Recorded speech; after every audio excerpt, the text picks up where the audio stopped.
এরপরে এই দেশ যেই স্বাধীন দেশের জন্য শুধু 1971 নয়, 52, 47 এরও পূর্বে এই ভারত উপমহাদেশের পরে যখন বাংলাদেশ স্বাধীনতার আপনার সূত্রপাত ঘটে, সেই সময় থেকে আজ অবধি পর্যন্ত এই দেশের মধ্যে যারা দেশকে বিক্রি করার চেষ্টা করেছে, এই দেশের মাটিকে যারা, দেশের মাটির সাথে যারা বেইমানি করেছে, এই দেশকে যারা আপনার কলঙ্কিত করেছে, তাদের বিরুদ্ধে 37 বছর আগে ইসলামী আন্দোলনের যে কর্মসূচি, যে বিপ্লব, যে হুঙ্কার, যে আন্দোলন, যে সংগ্রাম ছিল, আজও 37 বছর পরে এসেও আমরা সেই আন্দোলন, সেই সংগ্রাম, সেই হুঙ্কার আমাদের দলের আমির, নায়েবে আমির সহ ইসলামী আন্দোলন বাংলাদেশের সমস্ত সহযোগী সংগঠন আমরা একই জায়গায় এখনো ইনশাল্লাহ মজবুত আছি। এর থেকে আমরা চুল পরিমাণ বিচ্ছিন্ন হইনি। এই দেশের জন্য যারা দেশের কোরআনকে, আল্লাহর সংবিধানকে যারা মুছে দিতে চেয়েছিল, যারা কোরআনকে বিকৃতি করতে চেয়েছিল, দেশে যারা আল্লাহর রাসূল সাল্লাল্লাহু আলাইহি সাল্লামের আদর্শকে যারা বিক্রি করতে চেয়েছে, রাসূল করিম সাল্লাল্লাহু আলাইহি সাল্লামকে যারা কটূক্তি করেছে, এই দেশের মধ্যে যারা মহিলাদেরকে, নারীদেরকে বেপরদা বেহায়াপনা করেছে, 37 বছর আগে ইসলামী আন্দোলনের যে প্ল্যাটফর্ম ছিল, আজও 37 বছর পরে এসেও ইসলামী আন্দোলনের প্রত্যেকটা নেতাকর্মী এবং সহযোগী সংগঠন আমরা একই অবস্থানে আছি। আমরা এখান থেকে কোনো পিছপা হইনি। যদি 37 বছর আগেও চেষ্টা করা হতো এদেশের মধ্যে এই বাংলাদেশের আপনার এই কি বলে এটাকে, আমাদের যে জাতীয় সংসদ ভবন আছে, সেই সংসদ ভবনে তখন আমাদের মন্ত্রীর এমপি তো থাকতো, যদি আমাদের ইসলামী আন্দোলন নেতারা চাইতেন তখনও থাকতো, এখনো থাকতো। কিন্তু আমরা ক্ষমতার রাজনীতি, আমরা ক্ষমতার লোভ, আমরা কখনো কোনোদিন আমাদের নেতাকর্মীরা, আমাদের ঊর্ধ্বতন নেতৃবৃন্দ, আমি নায়েবে আমির সহ, শাইখ রহমতুল্লাহ আলী সহ গোটা বাংলাদেশের আমাদের যারা প্রকৃত কর্মী আছে, কেউ কখনো আমরা এই স্বপ্ন দেখিনি। তবে হ্যাঁ, আমাদের যেটা কোরআনের সুস্পষ্ট আয়াত, আল্লাহ তাআলা বলেছেন তোমরাই বিজয় হবে যদি তোমরা কি করো, মুমিন হতে পারো। প্রিয় বন্ধুরা আমার, আমি বলতে চাই যে আমি প্রথমে আপনাদের সামনে যে আয়াত তেলাওয়াত করেছি, ওমান আহসানু কাওলাম মিম্মান দাআ ইলাল্লাহ, আমরা প্রত্যেকেই এখানে যারা এখানে উপস্থিত হয়েছি, আজকে এই প্রশিক্ষণ কর্মশালা যারা এখানে আসছি, আমরা প্রত্যেকে এক একজন দায়ী। প্রত্যেকে কি ভাই? এক একজন দায়ী। আল্লাহু মাওলানা আযীম وقال النبي صلى الله عليه وسلم عن عبد الله بن عمر رضي الله عنه وعن النبي صلى الله عليه وسلم قال بلغوا عني ولو آية। ইসলামী যুব আন্দোলন বাংলাদেশ দক্ষিণ ক্যানিং স্থানের শাখার আওতাধীন আগানাগাড়ি শাখার আজকের এই কর্মশালার সংগ্রামী সভাপতি উপস্থিত আছেন ইসলামী যুব আন্দোলন বাংলাদেশ ঢাকা জেলা দক্ষিণের বিপ্লবী সাধারণ সম্পাদক সহযোদ্ধা জনাব আলহাজ উজ্জ্বল শেখ, আছেন ইসলামী যুব আন্দোলন বাংলাদেশ দক্ষিণ ক্যানিং স্থানীয় শাখার সংগ্রামী সভাপতি স্নেহের ছোট ভাই ফয়সাল আহমেদ, উপস্থিত আছেন ইসলামী যুব আন্দোলন বাংলাদেশ দক্ষিণ ক্যানিং স্থানীয় শাখার সংগ্রামী সহসভাপতি আলহাজ মোহাম্মদ রফিকুল ইসলাম ভাই এবং দক্ষিণ ক্যানিং স্থানীয় শাখার সংগ্রামী সাধারণ সম্পাদক জাফর হাওলাদার সহ আমার অত্যন্ত কাছের ছোট ভাই সাবেক ইসলামী ছাত্র আন্দোলন বাংলাদেশ দক্ষিণ ক্যানিংগঞ্জ এবং ঢাকা জেলার সাবেক দায়িত্বশীল মোহাম্মদ আবু হানিফা সহ যুব আন্দোলন বিপ্লবী সহযোদ্ধা বন্ধুগণ, সকলকে জানাচ্ছি ঢাকা জেলা দক্ষিণের পক্ষ থেকে সংগ্রামী শুভেচ্ছা অভিনন্দন। সময় একেবারে সংক্ষিপ্ত। প্রশিক্ষণ কর্মশালার নির্দিষ্ট বিষয়ের উপর আলোচনা করাটা এটা হচ্ছে সবচেয়ে গুরুত্বপূর্ণ, যেহেতু নির্দিষ্ট কোনো বিষয় এখানে উল্লেখ হয় নাই এবং আমাদের প্রশিক্ষণ শীটও নেই। আর প্রশিক্ষণ কর্মশালার জন্য সর্বনিম্ন প্রশিক্ষণের সময় হচ্ছে 4 ঘন্টা। তো সেখানে আমরা আমাদের এখানে যারা দায়িত্বশীল আছেন, আগানাগর বিশেষ করে আগানাগরের দায়িত্বশীল একেবারেই কম, হয়তো সব মিলিয়ে 5 থেকে 6 জন হতে পারে বা 7 জন, বেশিরভাগই থানার দায়িত্বশীল এবং আমরা আছি। যাই হোক, মন খারাপ করার কিছু নেই। পূর্বেও আমরা ছিলাম 313 জন, ওরা ছিল 1000, এরপরে ওরা ছিল 1000, হ্যাঁ ওরা ছিল 1 লক্ষ, আমরা ছিলাম কত 1000। এরপরে আস্তে আস্তে আমরা যখন এই ভারত উপমহাদেশে এসে পৌঁছালাম, অর্থাৎ আমরা যখন উলামা দেওবন্দের আন্দোলন ব্রিটিশদের বিরুদ্ধে আমরা যখন অবস্থান নিয়েছিলাম, তখন উলামায়ে কেরাম সংক্ষিপ্ত ছিল, ব্রিটিশ বিনিয়া এবং ইহুদি খ্রিস্টান দালালদের শক্তি ছিল অনেক বেশি। তারপরে আল্লাহ তাআলা আমাদেরকে বিজয় দান করেছেন। কেন? এর পূর্ব শর্তই একটা, মুমিন হওয়া। তো যাই হোক, ইতিপূর্বে এই আলোচনাগুলো আসছে, অনেকগুলো গুরুত্বপূর্ণ বিষয় নিয়ে আলোচনা হয়েছে। আমাদের দক্ষিণ থানার সভাপতি ফয়সাল আহমেদ, এরপরে জাফর হাওলাদার, রফিক ভাই সহ আমাদের সাধারণ সম্পাদক ঢাকা জেলা দক্ষিণের গুরুত্বপূর্ণ আলোচনা করেছেন। তো এই বিষয়ে আমি আর ওদিকে যাব না। আমি আমার যে আয়াত এবং হাদিস তেলাওয়াত করেছি এর উপরে সংক্ষিপ্তভাবে দু একটি কথা বলব। দেখেন, আমরা ইসলামী যুব আন্দোলন করি। এই ইসলামী যুব আন্দোলন আমরা করি আজকে প্রায় দীর্ঘ 8 বছর। 8 বছরে আমরা অতিক্রান্ত হয়েছি, আমরা এখানে পা দিয়েছি।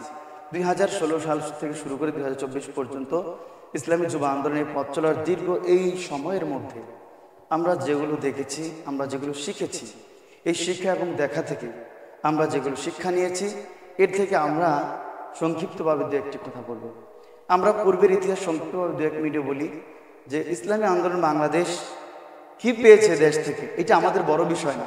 এটা আমাদের কি, এটা আমাদের বড় বিষয় না। এই দেশ আমাদেরকে কি দিয়েছে এটা আমরা দেখতে চাই না। আমরা দেখতে চাই আমরা এই 37 এবং 36 বছরের মধ্যে ইসলামী আন্দোলন বাংলাদেশের নেতাকর্মী, আমাদের আমির নায়েবে আমির, সমস্ত সহযোগী সংগঠন একত্রিত হয়ে আমরা এই দেশের জন্য কি দিয়েছে এটা আমার দেখার বিষয়। আমরা এই দেশের জন্য যা দিয়েছি, দেশের মানুষ ইতিহাস লিখে রেখেছে, এটি আমরা আস্তে আস্তে আমাদের আসবে। আমি সংক্ষিপ্ত একটা কথা বলি। গত রিসেন্টলি এই 3-4 দিন আগে আমাদের দেশের বর্তমান এই অন্তর্বর্তীকালীন সরকারের মাননীয় প্রধান উপদেষ্টা এই আমাদের ডক্টর ইউনূস সাহেব, উনি আমেরিকার একটি জাতিসংঘের প্রোগ্রামে অংশগ্রহণ করেছেন।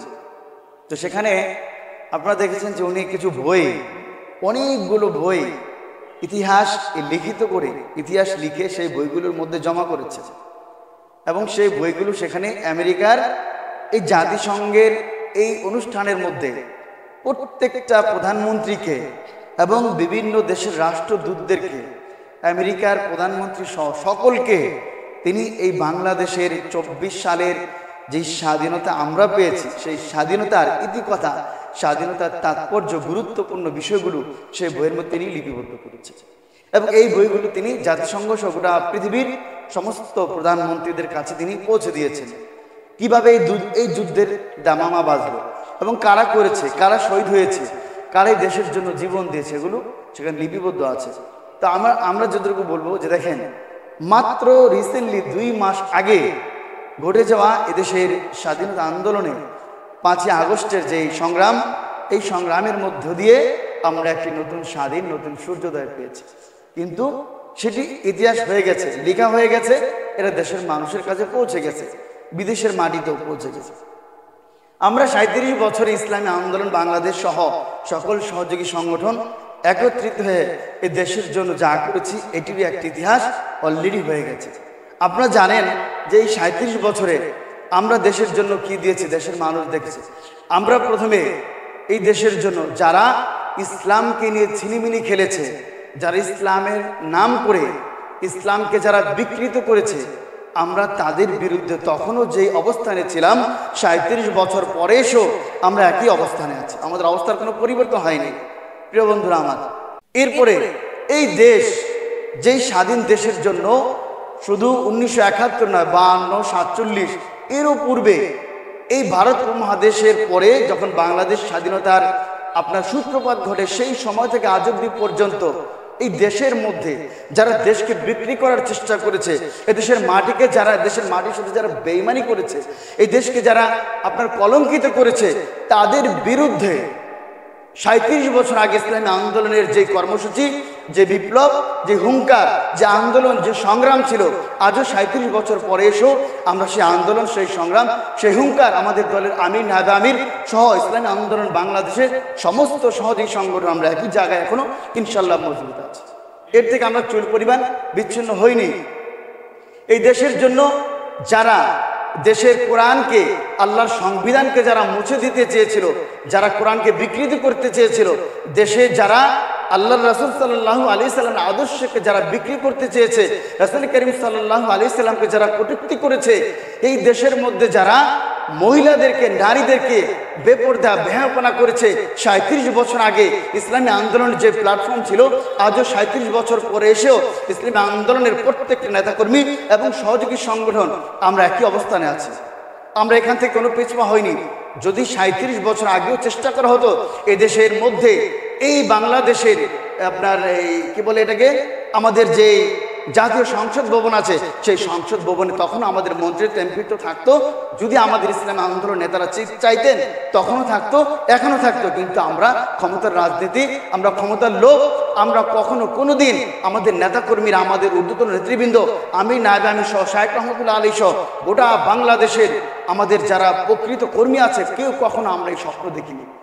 তবে হ্যাঁ, আমাদের যেটা কোরআনের সুস্পষ্ট আয়াত, আল্লাহ তাআলা বলেছেন তোমরাই বিজয় হবে যদি তোমরা কি করো, মুমিন হতে পারো। প্রিয় বন্ধুরা আমার, আমি বলতে চাই যে আমি প্রথমে আপনাদের সামনে যে আয়াত তেলাওয়াত করেছি, ওমান আহসানু কাওলাম মিম্মান দাআ ইলাল্লাহ, আমরা প্রত্যেকেই এখানে যারা এখানে উপস্থিত হয়েছি, আজকে এই প্রশিক্ষণ কর্মশালা যারা এখানে আসছি, আমরা প্রত্যেকে এক একজন দায়ী। প্রত্যেকে কি ভাই? এক একজন দায়ী। আর এই দায়ীর কাজটা কি? দায়ীর কাজটা হচ্ছে আল্লাহ রাব্বুল আলামিনের দেওয়া হেদায়েতের পথের জন্য, আল্লাহ রাব্বুল আলামিনের দেওয়া আলোর পথের জন্য, নবী করিম সাল্লাল্লাহু আলাইহি সাল্লামের দেওয়া প্রকৃত যে পথ, যেই সুন্নাহর পথ আছে, জাহেলিয়াতের সেই পথকে আজকে প্রায় 1400 বছর পরে এসে যে আলোর পথ রয়েছে, সেই আলোর পথের সন্ধানে আমাদেরকে, মানুষদেরকে তৈরি করে দেওয়া, তাদেরকে এই রাস্তা আমাদেরকে দেখিয়ে দেওয়া, এটা হচ্ছে দায়ী একটি কাজ। এবং আমরা যারা দায়ী কাজ, আমাদের দ্বিতীয় শর্ত হচ্ছে কাওলাম মিম্মান দাআ ইলাল্লাহ ওয়া আমিলা সালিহা, আমাদেরকে সুন্দর আচরণ, সুন্দর ভাষা এবং সুন্দর সুন্দর কথা বলে রব্বুল আলামিনের কাছে তার দেখানো পথে, নবী করিম সাল্লাল্লাহু আলাইহি সাল্লামের আদর্শ পথে মানুষদেরকে দাওয়াত দিতে হবে। কেন? শুধু আমরা যে দাওয়াত দিব এখানে শেষ না, কারণ কি আমাদের একটি পরিচয় রয়েছে, আমরা কি ক্বালা ইন্নানি মিনাল মুসলিমিন, আমরা প্রত্যেকে কি মুসলমান, এবং আমরা মুসলমান হিসেবেই, মুমিন হিসেবেই আমরা সেই সকল মুমিনদেরকে, মুসলমানদেরকে যারা এখন পর্যন্ত মুসলমানের ঘরে জন্ম নিয়ে মুসলমানের সন্তানেরা ইসলামের আলো পায় নাই, প্রকৃত আলো পায় নাই, আমরা মুসলমান হতে পারি কিভাবে? আমার বাবা মুসলমান ছিল, আমার দাদা মুসলমান ছিল, ইত্যাদি ইত্যাদি, সেই সূত্রে পাওয়া আমরা মুসলমান। কিন্তু আল্লাহ রাব্বুল আলামিনের দেখানো পথ, নবী করিম সাল্লাল্লাহু আলাইহি সাল্লাম রেখেছে এই মত আদর্শের মধ্যে আমাদের যে শান্তি, যে মুক্তি, আমাদের যে আদর্শ রয়েছে, আমাদের যে হেদায়েতের পথ রয়েছে, এই জায়গাগুলো আমরা এখন ঢুকতে পারি না। এটা আমাদের জন্য ব্যর্থ। কেন? আমরা সেই জায়গাগুলো যদি কভার করতে চাই, আমরা যদি এই জায়গাগুলো অবলম্বন করতে হলে আমাদেরকে মনে রাখতে হবে, আমাদেরকে আদর্শ, সুন্দর ভাষা এবং আমাদের চরিত্রটাকে ঠিক করতে হবে। তাহলে আমরা যদি মানুষকে ডাক দিই, ইনশাল্লাহ মানুষ আমাদের এটাকে সাড়া দিবে। এই জন্য আমি এই আয়াতের পরিপূর্ণ সর্বশেষ যে ব্যাখ্যা, এই ব্যাখ্যার মধ্যে আমি সংক্ষিপ্তভাবে বলবো যে আমরা যারা এখানে যুব আন্দোলনের বিপ্লবী কর্মী রয়েছি, আমরা মানুষের দেখানো বর্তমান যে পরিস্থিতি, এই পরিস্থিতির উপরে আমাদের কানের মধ্যে, আপনাদের কানের মধ্যে অনেকেই অনেক সুসংবাদ, অনেক কিছু দিতে পারবে। আপনারা থেকে সংক্ষিপ্তভাবে আমি একটি এক্সাম্পল দিব, আপনারা বুঝে নেবেন, যেহেতু এখানে রেকর্ড হচ্ছে কথা। আমরা ইতিপূর্বেই আমরা দেখেছি যে ক্ষমতার জন্য মানুষ কেন পাগল হয়, টাকার জন্য মানুষ কেন পাগল হয়, কেন ক্ষমতা চায়, কেন ক্ষমতার পেছনে দৌড়ায়, কেন তারা আজকে ইসলাম থেকে, হেদায়ের পথ থেকে কেন তারা দূরে সরে যায়, আমরা দেখেছি। কারণ এই কেরানীগঞ্জ সহ গোটা বাংলাদেশের প্রত্যেকটা জেলা, উপজেলায়, প্রত্যেকটা থানা, ওয়ার্ড, ইউনিয়নে টাকার, আপনার কি বলে, পাহাড়ের মতো টাকা উড়ে। এই টাকাগুলো যারা ধরার জন্য চেষ্টা করে, তারাই ক্ষমতার রাজনীতি করে। আমরা দেখেছি এই কেরানীগঞ্জের ইতিহাসে আজকে যেভাবে এই দক্ষিণ এবং মডেল কেরানীগঞ্জে যেভাবে ক্ষমতার জন্য আমরা পাগল হয়েছি, আমরা বলতে যারা আজকে ক্ষমতার জন্য পাগল হয়েছে, এই ক্ষমতা কেন্দ্রিক মানুষগুলো দিন থেকে অনেক পিছিয়ে চলে গেছে, রাসূল করিম সাল্লাল্লাহু আলাইহি সাল্লামের আদর্শ থেকে চলে গেছে। এর জন্য আমরা তাদের কাছে ইসলামের সুমহান বাণী, ইসলামী যুব আন্দোলনের এই আদর্শ বিপ্লবের এই পথকে আমরা তাদের কাছে দাওয়াত দেব। প্রিয় ভাইরা আমার, এরপরে আমি আপনাদের সামনে একটি আপনার এই আল্লাহ নবী সাল্লাল্লাহু আলাইহি সাল্লামের একটি হাদিস তেলাওয়াত করেছি বুখারী শরীফ থেকে, যেটি নবী করিম সাল্লাল্লাহু আলাইহি সাল্লাম তিনি বর্ণনা করেছেন, তিনি এটা বলেছেন, এবং অর্থাৎ আব্দুল্লাহ ইবনে উমর রাদিয়াল্লাহু তাআলা থেকে বর্ণিত, তিনি বলেছেন যে বাল্লিগু আন্নি ওয়ালাউ আয়া। নবী করিম সাল্লাল্লাহু আলাইহি সাল্লাম বলেন যে আমার বলা অথবা আমি যেই কথাগুলো তোমাদের মাঝে বলেছি, এর একটি হাদিস অথবা একটি কথাও যদি তোমরা অন্যর সামনে বলো, এটা তোমাদের দায়িত্ব, তোমরা তাদের কাছে পৌঁছে দাও। আমার এই বাণীগুলো, সত্যের এই আহ্বানগুলো তোমরা মানুষের কাছে, মুমিনদের কাছে, মুসলমানদের কাছে, বিভিন্ন জাতির কাছে এগুলো পৌঁছে দাও, তাহলেই তোমরা মুমিন হতে পারে। দেখেন, আমরা আমাদের দায়িত্বের জায়গা থেকে আমরা এটা গুরুত্ব দেই না। আজকে এই প্রশিক্ষণ কর্মশালা যারা রয়েছেন, মনে রাখবেন এই দায়িত্বের জন্য কিন্তু পরবর্তীতে পরকালে রব্বুল আলামিনের দরবারে হাজির হয়ে আমাদেরকে হাসরের ময়দানে কাঠগড়ায় দাঁড়িয়ে জবাবদিহি করতে হবে দায়িত্বের জন্য, আমানতদারিতার জন্য। আজকে সেই দায়িত্ব থেকে আমরা কি করছে, এই দায়িত্বের অবহেলার কারণে আমাদেরকে যেমন আল্লাহ রাব্বুল আলামিনের দরবারে জবাবদিহি করতে হবে হাসরের ময়দানে কাঠগড়ায় দাঁড়িয়ে এই দায়িত্বের জন্য, ঠিক দুনিয়ার জীবনেও আমরা এই দায়িত্বের জন্য আজকে আমরা কিন্তু অবহেলিত হচ্ছি। যদি আমি আমার এই দায়িত্ব থেকে জায়গা থেকে এই দায়িত্বটা ঠিকমতো পালন করি, তাহলে আমার দ্বারা যেমন একজন মানুষ ইসলামের সমান দাওয়াত পাবে, সংগঠনের সমান দাওয়াত পাবে, তাহলে সে যদি একটি হেদায়েতের পথে আসে, সে যদি ইসলামের পরিপূর্ণ পথে আসে, তাহলে সেই সওয়াবের অংশীদার, সেই সওয়াবের ভাগটা আমার আমলনামার মধ্যে চলে আসবে। প্রিয় বন্ধুরা আমার, আপনারা সকলেই জানেন আজকের এই পরিস্থিতির মধ্যে এই বিষয়ের অনেক আলোচনা হয়েছে। আমি সর্বশেষ সংক্ষিপ্তভাবে 2-3 মিনিটের মধ্যে আলোচনা শেষ করে দিব। সেটি হচ্ছে যে আজকের এই প্রশিক্ষণ কর্মশালা যারা রয়েছেন, আপনারা মনে রাখবেন যে আপনাদের দিকে গোটা জাতি তাকিয়ে